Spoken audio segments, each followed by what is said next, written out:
So we're here at Target's Corporate Command Center, where we work to prepare Target for situations around the world like disasters and other crises. And I was hoping I could ask you a few questions about your role at FEMA and some tips around personal preparedness. Great. What would you say are some of the top 5 tips that an individual could do to prepare? Well, the most important thing somebody can do to prepare is to understand the risk that they're faced with where they live or where they're going, and know what to do if that happens. Being informed is the single most important thing anybody can do. What to do if an earthquake strikes, what to do if an evacuation is called, any number of different disasters, emergencies. There are certain things people can do to protect themselves and their family.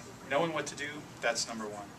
Say the number 2 is to have a plan, to have thought through the next couple of days. If you're separated from your family, where are you going to meet up? If your kids are at school and you're at work and there's an emergency, how are you going to find them? How are you going to get to them? If the roads are closed, can somebody else pick them up? Those sorts of things. Thinking those things through now, when it's quiet, when it's calm, when the weather's nice, makes all the difference in the world. And probably the third most important thing would be to have a kit, have a disaster supply kit, some food and water, flashlights, those sorts of things. Also important, copies of important papers, birth certificates, insurance papers, those sorts of things. Xerox, you can email them to yourself so that if you're not in your home, you still have access. But have copies of all that. That's critical too. So those really kind of simple things. Know what might happen and what to do if it does, how to protect yourself, how to survive those first few minutes.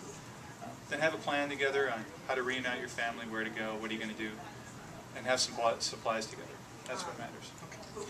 What do you think are some of the mistakes that you see people make before, during, and after a disaster?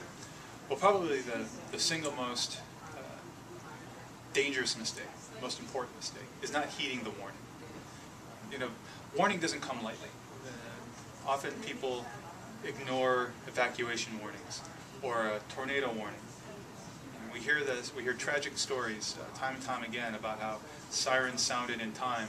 People didn't heed that warning and lost their lives because of it. When you hear warning, evacuation's called, sirens go off, a fire alarm in the building, don't wonder whether it's real. Don't stop to think about it. Just react. Fire alarm goes off, leave the building. Ask questions later. The people who leave survive. The people who don't. That's the most important, the single most important thing. People do wrong, don't heed the warning. What role do you see companies like Target playing in community preparedness? Well, Target's efforts have been invaluable in community preparedness. Both the things that they're doing to help the communities writ large by distributing disaster supply kits, making them available at Target Online.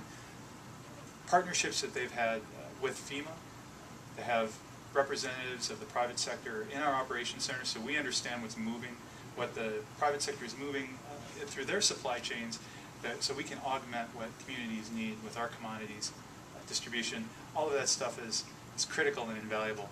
And just as important is the work that Target and others do in business continuity. Because preparing the business to be able to reopen and survive an emergency prepares the community to survive and reopen and make it through an emergency. So those efforts are critical and valuable to the resilience that we're trying to